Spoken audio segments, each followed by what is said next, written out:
Hello and welcome to the Martini Shot, home of movie reviews and movie-themed cocktails. My name is Brandon. Before we get into the review of Dune Part 2, let's induce visions of the future through an entrancing elixir I've named the Water of Life.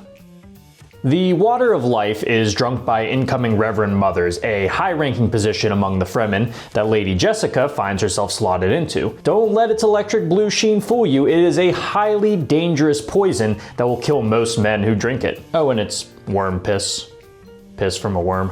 For this cocktail, I wanted to tap into the Middle Eastern inspirations that influenced the design of the Fremen. And to do that, we're going to be using a popular Middle Eastern anise-flavored liqueur called Arak, as well as a blend of spices to give this a bit of a kick. It's quite the unique cocktail, one that may leave you seeing the future if you're not careful. Just know you can't blame me for any holy wars you may enact. Let's get into it. And if you're looking to drink something Dune inspired, but maybe want something a little bit more simplistic, I actually made a Dune cocktail way back when the first movie came out. It's called Arrakis Spice, and to this day, it is one of my favorite cocktails I've ever come up with. Definitely be sure to check that one out. I'll leave a link to it up here and down in the description. All right, but let's go ahead and start with the Water of Life. This is gonna be a shaken cocktail, so go ahead and grab your shaker. Let's go ahead and start with a little bit of lemon juice at ½ ounce and 1 ounce of coconut water. And now we're gonna need a special simple syrup for this. This is a Baharat simple syrup. If you don't know what Baharat is, it's a mixture of a bunch of different spices like nutmeg, paprika, cumin. It's very common in a lot of Middle Eastern cooking. And to instill that into the cocktail, I went ahead and made a simple syrup variation of this. Now, occasionally you can find Baharat in stores, but in case you have to make it yourself, it's actually super simple. You probably already have most of the ingredients. So I'm gonna put the measurements over to the side if you wanna make it homemade. And for that syrup, we're gonna be doing 3/4 ounces. And now for our alcohol, you're gonna start by adding 3/4 ounces of blue curacao, 3/4 ounces of Arak, and finally 1 ounce of mezcal. Now let's get some ice in that shaker and shake to chill. So for this drink, we're gonna be serving it in this cool little potion bottle cocktail glass. If you're looking to get a few of these yourself, I'll go ahead and put a link to Amazon down in the description. But we're gonna need to strain the cocktail into here, and to make things a little easy, I'm gonna go ahead and strain the cocktail into a glass with a pour spout on it. This will just help alleviate mess and make everything go by a lot simpler. And if you really want to make the drink look as ornamental as it does in the film, you can actually throw a pour stopper on top, and that's going to make the drinking experience a little bit more interesting. Anise is such a unique flavor that you really gotta kind of be a little bit picky about what you're pairing it with. And in my experience, I've found coconut water and lemon juice to be very, very good pairings. And here you get that anise flavor, but it's not as overpowering as it would be if you were just, say, drinking straight Arak. The anise flavor is definitely here and it's very prominent, but not in a way where it's going to overpower all the other elements in the cocktail or maybe drive people away who aren't super crazy about the flavor of anise. But you know, it's actually quite refreshing and tart thanks to that aforementioned coconut water and lemon juice. The mezcal adds this nice little smoky component that's very, very nice. And even though there's like 8 different spices in this cocktail, it's not exactly a spicy drink. In fact, a lot of the spices kind of come in on the back end, kind of linger in your mouth, which I find to be a very nice sensation paired alongside the tartness of that lemon and the anise flavor. It really kind of lingers on your tongue and kind of tantalizes it a little bit. It's a super welcome mouthfeel, and I actually think this is a very good cocktail. If you've never had Arak before, you're definitely going to be getting the flavors of it, but it's not going to be the only flavor you taste. Overall, it's unique, it's refreshing, it's pretty easy to drink, but it definitely has a decent amount of alcohol in here and you're definitely going to be tasting it. Now that we have our drink, let's dive right into the review of Dune Part 2. To preface, I am not the biggest Dune head out there, speaking on the whole of the IP itself. I haven't read any of the books, and while I enjoyed the 2021 film, I wasn't as head over heels with it as everyone else seemed to be. To me, it felt a little hollow, impressive in scope and scale, yet lacking the deeper emotional element that could elevate it into the next big cinematic experience. I liked it enough, but I wasn't really sure how to feel about a sequel. I adore director Denis Villeneuve's work, from Prisoners to Arrival to Enemy, so I knew I could trust him with delivering on a solid film. Warner Brothers, on the other hand, I do not trust. I've soured on WB over the past few years, due in part to things like the Discovery merger, the fumbling of the DCEU, the skewering of their animation department, the pulling of several shows from their streaming services, making them conventionally impossible to watch, and most recently, the complete deletion of close to complete films for tax purposes. Artistry and love of the craft don't seem to be too high on WB's list of priorities as of late. Luckily, they're just the distributor, but even so, the fact that a bold, gargantuan film adapting a book series that many considered undaptable is actually being given a shot is a miracle to say the least. But here we are, it got made despite everything, but is it any good? No. It's fantastic.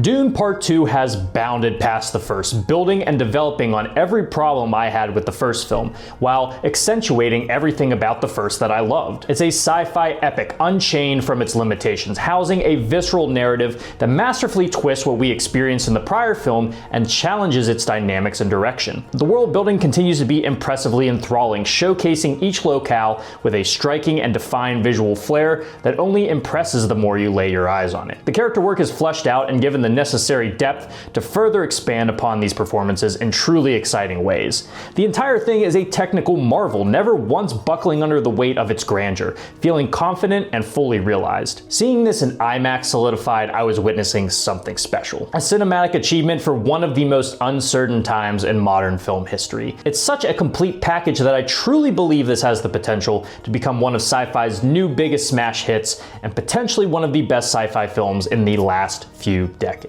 Picking up right where Part 1 left off, we find Paul Atreides on the run after a plot to overthrow his family leaves his father dead and his empire in ruins. Taking a hesitant refuge with Arrakis' native Fremen, seeds begin to be planted for Paul to become a messianic figure that will lead the Fremen to achieve independence on Arrakis. Yet the future seems dark as the Harkonnens seek to wipe out the survivors of House Atreides, the Bene Gesserit attempt to keep a long-planted infiltration of the Empire on course, and a prophesized holy war begins to manifest at the hands of Paul himself. One of my biggest complaints with the first Dune was that it felt like it had a lot of setup that never really reached a satisfying payoff by the end. We got hints of what would become of characters like Paul, his mother Jessica, and Paul's literal dream girl Chani, but we're left with more promises than resolutions. Well, consider those promises kept, because Part 2 does a phenomenal job at making these characters a lot more interesting and a lot more fulfilling. Paul at first seemed like the stereotypical chosen one archetype, destined at birth to accomplish things no one else can. Not always super exciting to say the least. Yet this time around, Paul is beginning to ease his way into that role,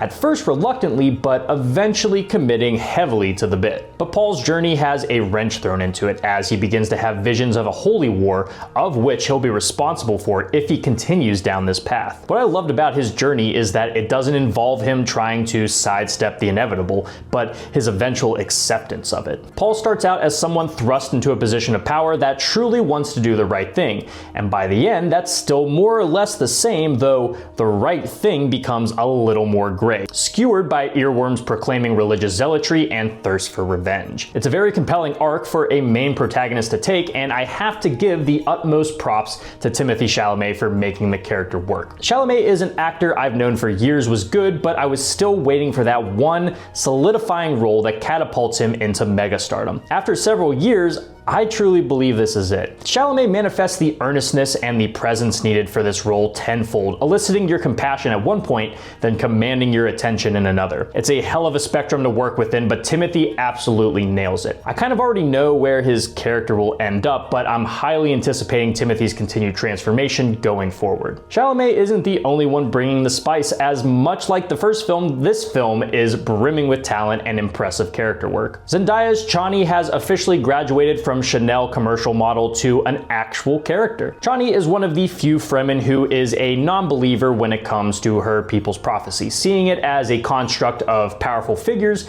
created to control her people. Despite this, she eventually forms a romantic relationship with Paul, seeing him for who he truly is outside of the influence of his mother and followers. This is actually one of my few complaints about the film, being that I don't really think Chani and Paul's romance is well developed. I think they become close way too quick while not really establishing a clear emotional connection between the two. I think Zendaya and Chalamet do have the chemistry to salvage this, but it was something I wish could have had more of a build up to. Despite this, Zendaya is a headstrong voice of reason whose role in the film actually differs from the book from what I understand, so like Paul, I'm super excited to see where she goes next. Rebecca Ferguson returns as Lady Jessica, who probably has one of the most striking developments out of all the characters. She takes on a role amongst the Fremen as Reverend Mother, a position usually held by someone actually from the tribe. Her insertion into this role heavily changes her, while also further expanding upon that underlying theme of colonization and infiltration of a society as a means to control them. This turn from protective mother to seemingly crazed plotter is honestly pretty unsettling, and Ferguson isn't afraid to go there and get a little weird. Javier Bardem's Stilgar is another interesting role. As a firm believer of the Lisan al-Gaib, Stilgar is perhaps Paul's most reliable asset in gathering believers. His fanaticism at first is honestly pretty comical, drawing big laughs from the audience,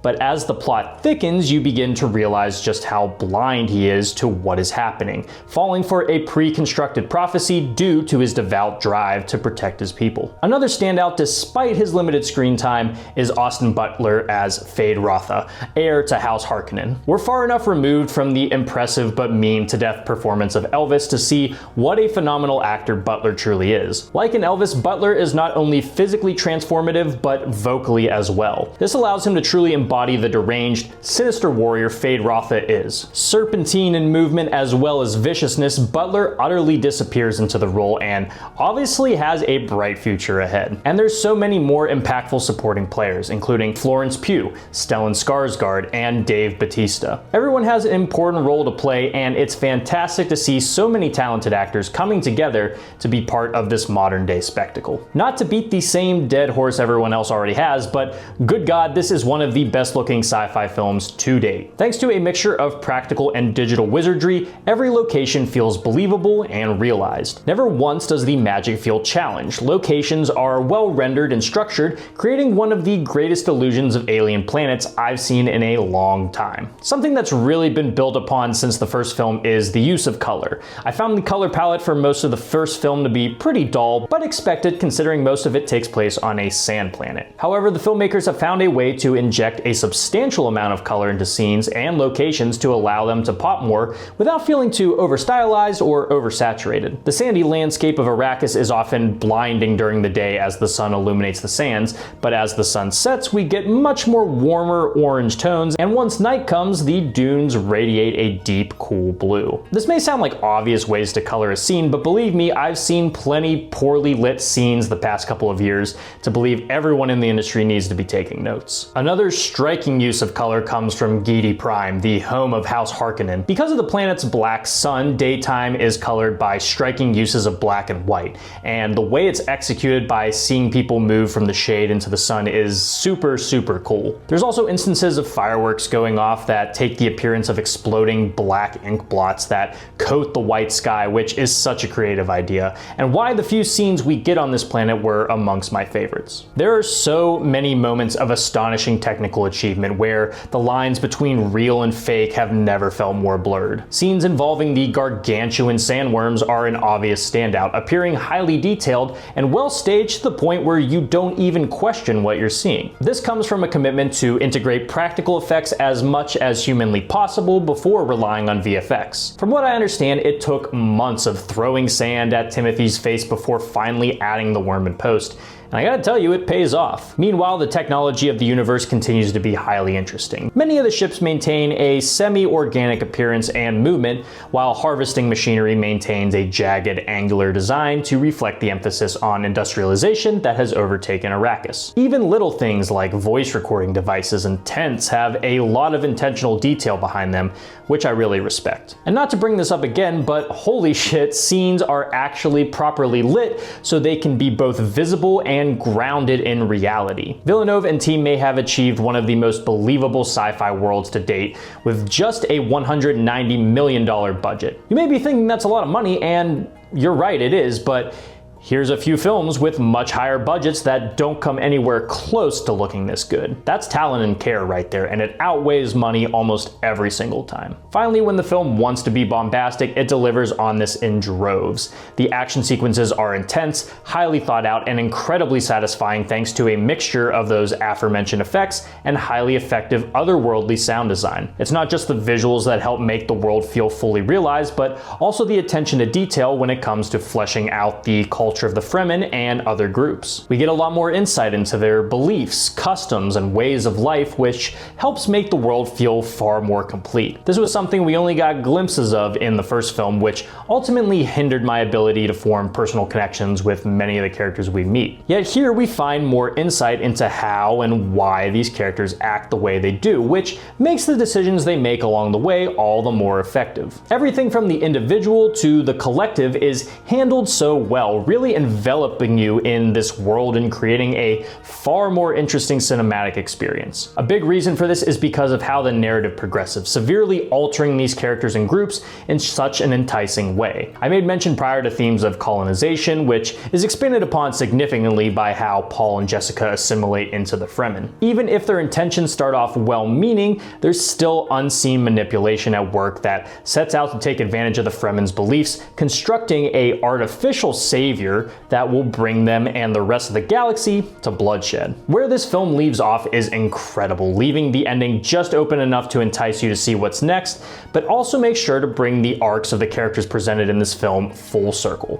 What a hell of a climax. I couldn't be happier when a film I had so-so expectations for blows me away. Dune Part 2 is a prime example of how to elevate a film in its sequel. It's a tremendous achievement in sci-fi filmmaking, hosting some of the most stunning visuals and environments the genre has ever seen. The performances are knockouts, elevating their characters in complex, morally gray figures that manage to grip you in such impactful ways. It all culminates into a cinematic experience for the ages. Seriously, if you can see it in IMAX, go for it. Hell, if there's a 4D showing that shakes the shit out of your seat, give that a try too. We may be standing on the precipice of something great. The next big blockbuster franchise similar to the MCU, Lord of the Rings, or Star Wars. Denis has all but solidified himself as one of the best and most reliable directors working today, and he's earned this dream opportunity to make a movie he's been wanting to ever since he was young. Legendary Pictures, you are doing Lisan Al-Gaib's work by giving this the chance it deserves. And Warner Brothers, if you somehow find a way to fuck this trilogy up, I will leave David Zaslav to the desert, drained of all of his water. May my knife chip and shatter into his fucking... For my rating, I'm giving this film 4.5 thumpers out of 5. God, I love movies. Guys, thank you so much for tuning into this episode of the Martini Shot. If you saw Dune Part 2, let me know what you thought about it down in the comments. And if you like what you saw here and would like to see more, don't forget to like, subscribe, and follow me across all social media channels. Those links are down in the description below. If you enjoy movie reviews and movie-themed cocktails, be sure to check out my website, martinishot.blog. Until next time, thank you again for watching. I'll see you in the next one. Live deliciously, but please remember to drink responsibly.